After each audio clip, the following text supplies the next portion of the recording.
बिस्मिल्लाहिर्रहमानिर्रहीम। अस्सलाम वालेकुम स्टूडेंट्स, जैसा कि आप जानते हैं कि आजकल हम 9th क्लास का मैथ सॉल्व कर रहे हैं और उसकी एक्सरसाइज 1.1 कर रहे हैं। पिछले लेसन में हमने क्वेश्चन नंबर 1 किया था, आज हम क्वेश्चन नंबर 2 सॉल्व करेंगे। तो देखते हैं कि क्वेश्चन नंबर 2 क्या है। क्वेश्चन नंबर 2 है which of the following matrices are equal. हमें कुछ मैट्रिसेस दिए हुए हैं और हमने बताना है कि ये इक्वल है या नहीं। किसी भी मैट्रिक्स को इक्वल जानने के लिए जैसा कि मैंने आपको पहले बताया था, दो कंडीशंस का सेटिस्फाई करना ज़रूरी है। नंबर 1 कि क्या उन दोनों मैट्रिक्स के ऑर्डर सेम है और क्या उनकी कोरस्पॉन्डिंग वैल्यू सेम है या नहीं। तो आइए हम सबसे पहले इन तमाम मैट्रिक्स का ऑर्डर लिख लेते हैं ताकि हमें सॉल्व करने में आसानी हो जाए कि किन का ऑर्डर किसके साथ मैच कर रहा है। तो सबसे पहले मैट्रिक्स ए से स्टार्ट करते हैं। तो इसकी ये फर्स्ट रो है और ये है इसका फर्स्ट कॉलम। तो इसका ऑर्डर क्या होगा 1/1। अब सेकंड हम मैट्रिक्स लेते हैं बी। इसकी ये फर्स्ट रो है और इसके कॉलम है, फर्स्ट कॉलम है, ये इसका सेकंड कॉलम है और इसका ऑर्डर क्या होगा 1/2। नेक्स्ट है हमारा सी मैट्रिक्स। सी मैट्रिक्स में देखें तो वैल्यू तो दो नज़र आ रही हैं लेकिन ये करीब करीब लिखी हुई हैं। इस बात का आपने ख़ास क्या रखना है, जब वैल्यू करीब लिखी हूँ तो आपने उन्हें सॉल्व करना है, वो अलग-अलग एंट्रीज नहीं है। तो 5 में से जब 2 माइनस करते हैं तो आता है हमारा 3। तो आप छोटा सा यहाँ 3 लिख सकते हैं अपनी आसानी के लिए। तो 5 में से जब 2 माइनस करते हैं 3 आता है, इसका मतलब है इसकी एक ही एंट्री है। तो इसकी रोज़ कितनी है, 1 रो है और कॉलम कितने हैं इसके, कॉलम भी 1 है। तो इसका ऑर्डर क्या होगा 1/1। नेक्स्ट हमारे पास मैट्रिक्स है डी। डी में देखते हैं कितनी रोज़ और कितने कॉलम्स हैं। ये फर्स्ट रो है, ये फर्स्ट कॉलम है इसका और ये इसका सेकंड कॉलम है। तो डी का ऑर्डर क्या होगा, डी का ऑर्डर होगा 1/2। नेक्स्ट हम देखते हैं मैट्रिक्स ई। इसमें आप देखते हैं कि इसकी कितनी रोज़ हैं और कितने कॉलम्स हैं। ये इसकी फर्स्ट रो है, ये इसकी सेकंड रो है। इसी तरह ये इसका फर्स्ट कॉलम है और ये इसका सेकंड कॉलम है। तो डी मैट्रिक्स का ऑर्डर क्या होगा 2/2। इसी तरह नेक्स्ट हमारा मैट्रिक्स है एफ़। एफ़ में देखते हैं कि इसका ऑर्डर क्या है। ये इसकी फर्स्ट रो है, ये इसकी सेकंड रो है और इसका कॉलम देखा जाए तो कॉलम सिर्फ 1 है। तो इसका ऑर्डर होगा 2/1। नेक्स्ट है मैट्रिक्स हमारा जी। जी में फिर उसी तरह दो वैल्यूज़ इकट्ठी लिखी हुई हैं, इसको सॉल्व कर लें तो आसानी से रहेगी। 3 - 1 क्या होता है 2 और 3 + 3 क्या होता है 6। ये आपने अपनी आसानी के लिए लिखना है।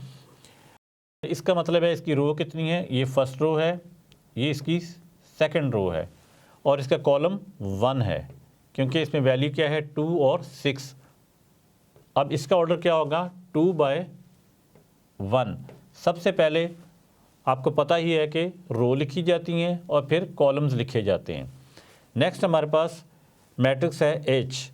एच में देखते हैं कि कितनी रोज़ हैं और कितने कॉलम्स हैं।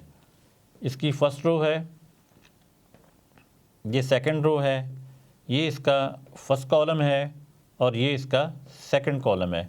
तो इसका ऑर्डर क्या होगा एच का, इसका ऑर्डर भी होगा 2/2। नेक्स्ट मैट्रिक्स है आई। इसमें 3 + 2 लिखा हुआ है तो ये बेसिकली क्या है 5 है। तो इसकी रोज़ कितनी हुई, फर्स्ट रो है, कॉलम कितने हैं, ये इसका फर्स्ट कॉलम है और ये इसका सेकंड कॉलम है, यानी एक ही कॉलम है, दो वैल्यू लिखी हुई लेकिन इन्हें इकट्ठा किया जाए तो 5 बनता, एक ही कॉलम है।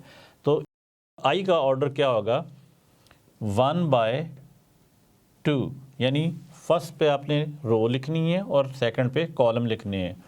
नेक्स्ट लास्ट है हमारा जे मैट्रिक्स। जे में भी दो दो वैल्यूज़ इकट्ठी लिखी हुई हैं तो इनको हम सॉल्व कर लेते हैं। ये 4 हो गया, 2 - 2 0, ये 2 + 4 6 और 2 + 0 2। अब इनकी नंबर ऑफ़ रोज़ और कॉलम देखते हैं ताकि हम इसका ऑर्डर लिख सकें।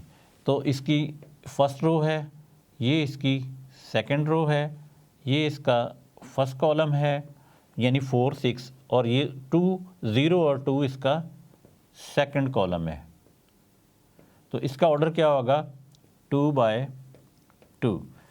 अब हमने तमाम मैट्रिसेस का ऑर्डर लिख लिया है। अब दूसरी कंडीशन क्या होती है कि देखा जाता है कि इनकी कोरस्पॉन्डिंग वैल्यू सेम होती हैं या नहीं। तो हम पहले स्टार्ट करेंगे मैट्रिक्स ए से और देखते जाएंगे कि मैट्रिक्स ए के साइज़ का कोई और ऑर्डर है किसी के अंदर। अगर ऑर्डर सेम मिल गया तो हम देखेंगे उसकी कोरस्पॉन्डिंग वैल्यू सेम है या नहीं। अगर दोनों कंडीशंस सेटिस्फाई हो गई तो मैट्रिक्स ए उस दूसरे मैट्रिक्स के इक्वल होगा। तो चलिए स्टार्ट करते हैं मैट्रिक्स ए से। मैट्रिक्स ए का ऑर्डर है 1/1 और देखते हैं कि कौन कौन से मैट्रिक्स हैं जिनका ऑर्डर 1/1 है। ये नहीं है, ये है एक मैट्रिक्स जिसका ऑर्डर 1/1 है। और इसमें देखते हैं पहली कंडीशन तो सेटिस्फाई हो गई, यानी इनका ऑर्डर सेम हो गया। इसका 1/1 है और इसका ऑर्डर भी 1/1 है, लेकिन क्या इनकी कोरस्पॉन्डिंग वैल्यू सेम है? इसकी कोरस्पॉन्डिंग वैल्यू, ये पहले ए की वैल्यू है 3 और इधर क्या है 3, तो ये दोनों भी इक्वल हैं। इसका मतलब ये हुआ कि मैट्रिक्स ए जो है मैट्रिक्स सी के इक्वल है। नेक्स्ट हम देखते हैं मैट्रिक्स बी। मैट्रिक्स बी का ऑर्डर क्या है 1/2। अब हम देखेंगे कि कौन से ऐसे मैट्रिक्स हैं जिनका ऑर्डर 1/2 है। ये भी नहीं है, ये है 1/2, लेकिन इसकी कोरस्पॉन्डिंग वैल्यू सेम है यानी ये देखते हैं, यहाँ 3 है, यहाँ पे 5 है, इधर 5 है, इधर 3 है, यानी इनका ऑर्डर चेंज है। तो इसलिए इनकी चूँकि कोरस्पॉन्डिंग वैल्यू सेम नहीं है तो बी डी के इक्वल नहीं है। अब हम आगे देखते हैं कि बी के ऑर्डर वाला कोई और मैट्रिक्स है यानी 1/2 वाला। तो यहाँ पे 2/2 है, ये भी नहीं है, 2/1 ये भी नहीं है, 2/2, 2/1 ये भी नहीं है, 2/2 ये भी इसके इक्वल नहीं है, 1/2 ये इसका ऑर्डर तो सेम है, लेकिन देखते हैं करस्पॉन्डिंग वैल्यू सेम है या नहीं। इधर 3 लिखा हुआ है, यहाँ पे क्या है 3, ये सेम है। यहाँ 5 लिखा हुआ है, इधर क्या लिखा हुआ है 5। इसका मतलब है मैट्रिक्स बी जो है मैट्रिक्स आई के इक्वल है, क्योंकि इसका ऑर्डर भी सेम है 1/2 और 1/2 और करस्पॉन्डिंग वैल्यू भी सेम है। उधर 3 5 है, इधर भी 3 और 5 है। तो हम लिखेंगे matrix B is equal to matrix I. Next हम देखते हैं कि मैट्रिक्स सी किसके साथ इक्वल है। मैट्रिक्स सी का ऑर्डर है 1/1 और वो हम पहले ही कर चुके हैं, वो ए के साथ इक्वल था, तो इसको अब दोबारा देखने की आगे ज़रूरत नहीं है। इसी तरह हम मैट्रिक्स डी देखते हैं कि वो किसके साथ इक्वल है। इसका ऑर्डर है 1/2 और इसका हमने इसके साथ कंपैरिजन किया था तो ये आपस में इक्वल नहीं थे। और 1/2 का मैट्रिक्स एक इधर है, ये वाला आए। अब इसको देखते हैं कि इसके साथ ये मैच करता है कि नहीं। यहाँ पे 5 लिखा हुआ है और यहाँ पे 3 लिखा हुआ है, जबकि इधर 3 है और उधर 5 है। तो इसका मतलब है मैट्रिक्स डी का और आई का ऑर्डर तो सेम है, लेकिन इसकी करस्पॉन्डिंग वैल्यू सेम नहीं है, इसलिए मैट्रिक्स डी आई के इक्वल नहीं है। इसका मतलब है मैट्रिक्स डी किसी भी इक्वल नहीं है।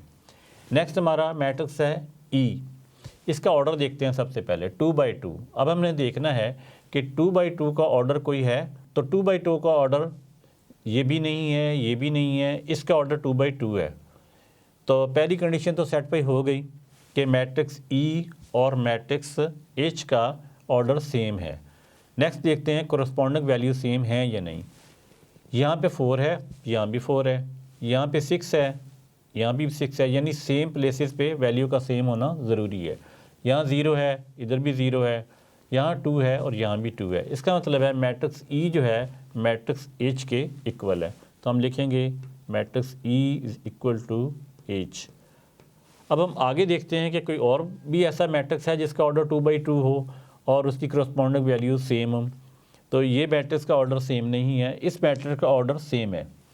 तो हम देखते हैं क्या इसकी वैल्यू सेम है। यहाँ 4 है, यहाँ 0 है, यहाँ 6 है, यहाँ पे 2 है और इधर भी 4 0 6 2।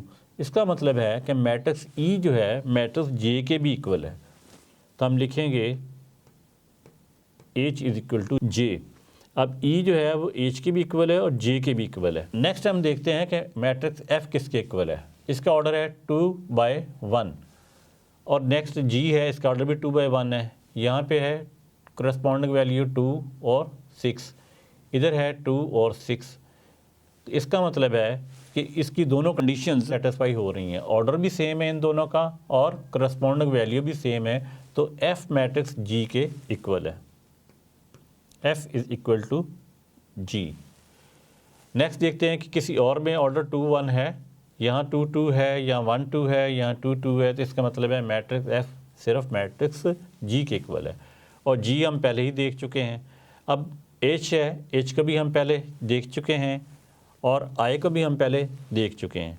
जे जो है, जे को भी हम पहले देख चुके हैं। इसका मतलब है हमारा फाइनल जो आंसर होगा वो ये होगा कि हम मैट्रिक्स ए सी के इक्वल है, बी आई के इक्वल है, ई एच जे तीनों आपस में इक्वल हैं और एफ जो है वो जी के इक्वल है। तो स्टूडेंट्स देखा आपने कि किसी भी मैट्रिक्स को इक्वल देखने के लिए उसकी दो कंडीशंस का सेटिस्फाई होना ज़रूरी है। नंबर 1, उन दो मैट्रिक्स का आपस में ऑर्डर सेम होना चाहिए, यानी नंबर ऑफ़ रोज और नंबर ऑफ़ कॉलम्स सेम होने चाहिए। और दूसरे नंबर पे उनकी करस्पॉन्डिंग वैल्यूज़ यानी जो उसकी एंट्रीज़ होती हैं वो आपस में सेम होने चाहिए। उम्मीद है आज का लेसन आपने अच्छी तरह समझ लिया होगा। नेक्स्ट लेसन में हम नेक्स्ट क्वेश्चन के साथ दोबारा हाज़िर होंगे। तब तक के लिए अल्लाह हाफिज़।